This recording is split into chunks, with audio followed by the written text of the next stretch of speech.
Welcome to the Daily Jerry Anderson podcast, where the presenter explains the difference between love and lust and their places in long-term relationships. It is St. Valentine's Day, after all. The children must be told.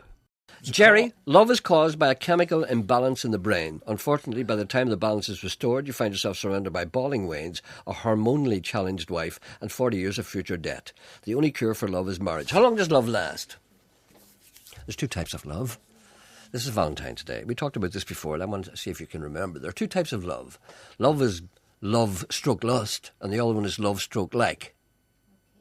Right? Yeah. And a successful marriage must have a combination of the two. Because love stroke lust lasts for 2 years. Love stroke lust? Lust lasts for 2 years. Does the same apply to the girl? Oh, yeah. Because you meet somebody and you're really attracted to them physically, you know, and you want all the time. You can't stop. That lasts about 2 years, if you're lucky, maximum. Then after that... Who goes first? Who does... Is it usually the girl gets fed up first, yeah. The girl gets fed up the fella? Uh-huh.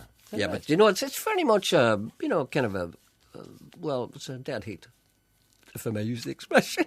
It's a dead heat, basically. They get fed up at the same time.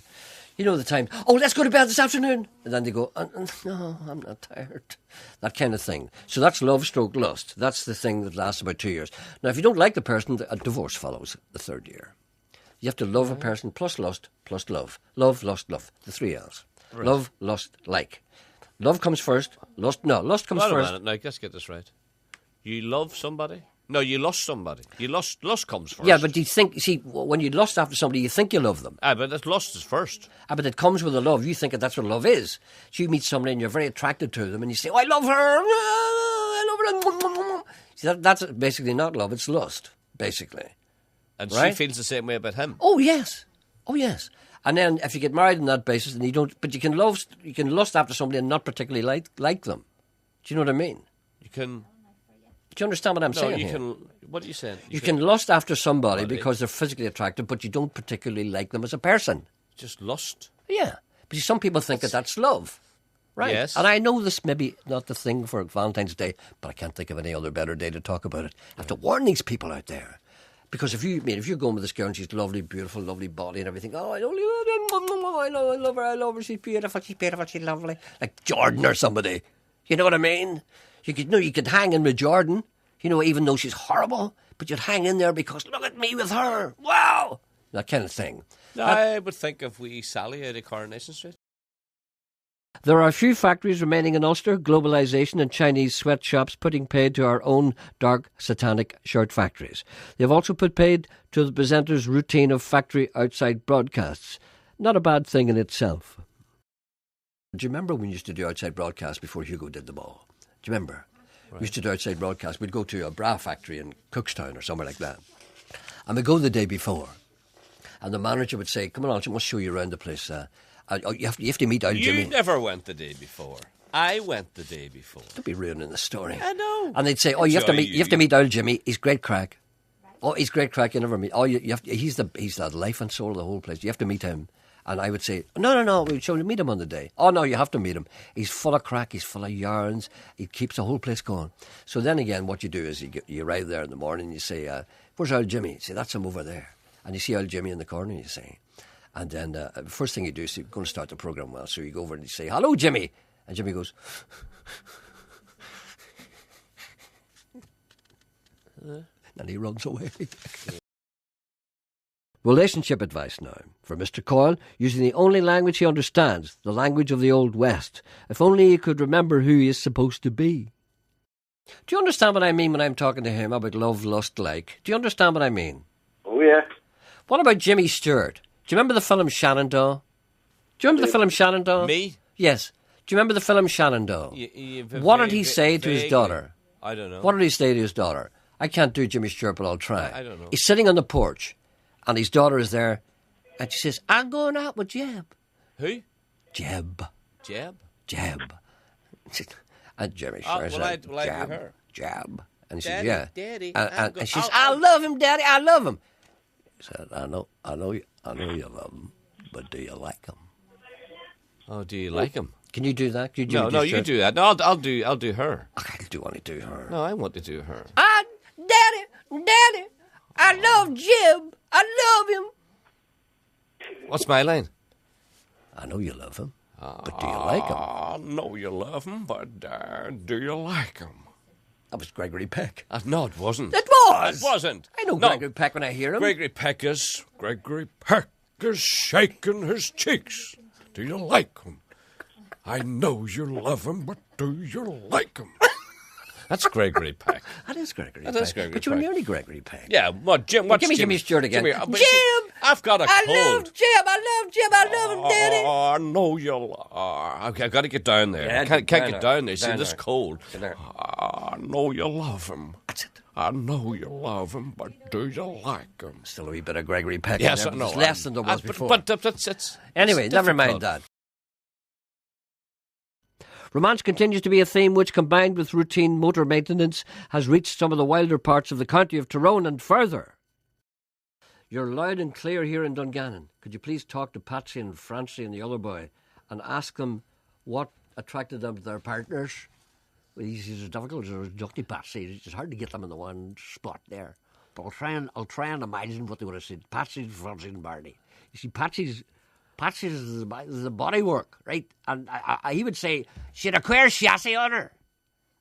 When I seen her, the wife there, when I seen her first, I met her in it was a GAA match. I was fighting, round about the halfway line. I was just getting rid of this boy. Just give him a bunch of fives round the thrapple there. And I looked around, I seen this woman. I said, there's boys, the queer chassis and that. So me doing the body work, I went up and approached it. And I'm married till it now. Anyway, Francie does the engines.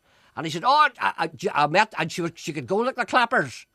I'll tell you what, she had some engine on her. And Barney does the electrics.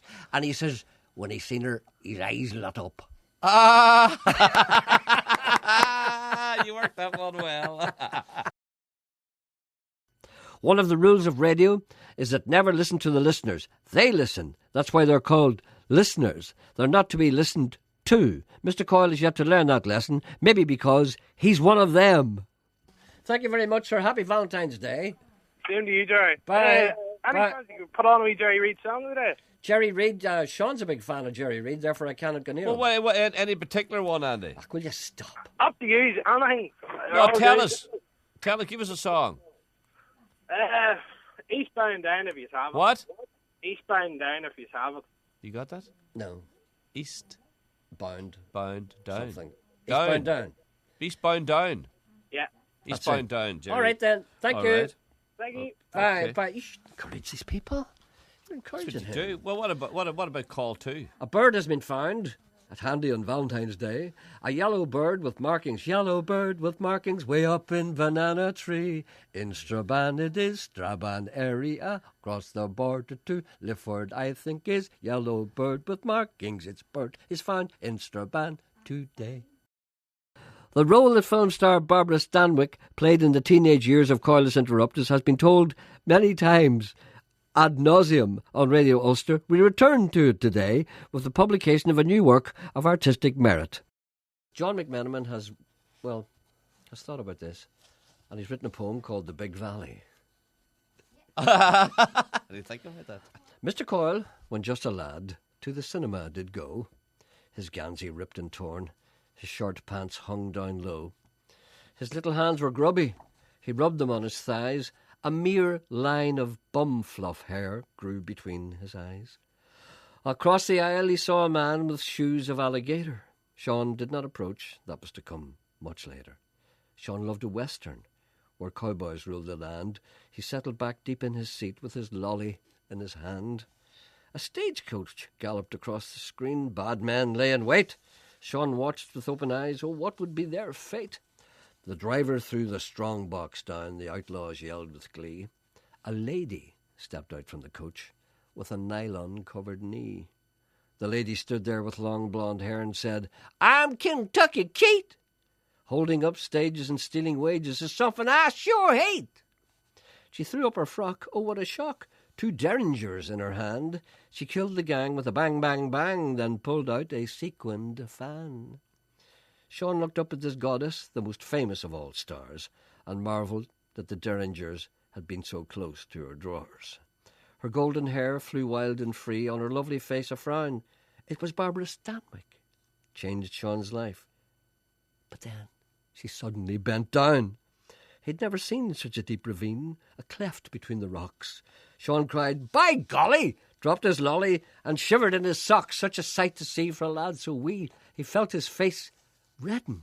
Covered in perspiration and consternation, he whispered, "Stall the wind!" You missed that. I did, I. That great divide, what did it hide? Was it a western stunt? What? No, you'd better not guess this one. Why did Barbara Stanwyck have two humps on her front?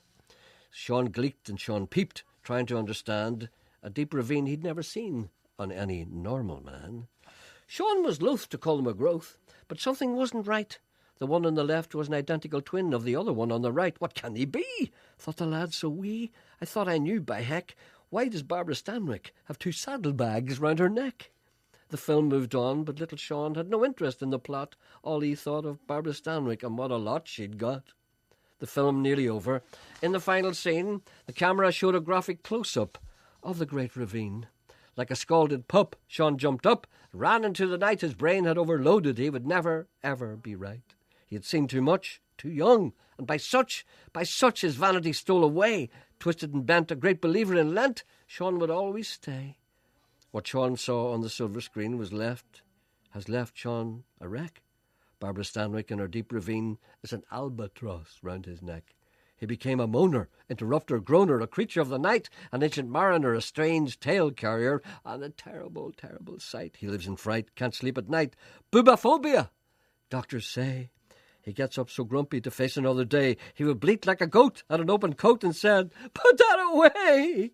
Even a blue tit on a fence can send the lad to lay. O blighted man with staff in hand, walk on into that dark night, trying to erase why did he gaze in such a fearsome sight? That deep ravine he saw on the screen has turned strong men to loons. Sean curses Barbara Stanwyck, yet he fears her balloons. Thank you for listening. Goodbye.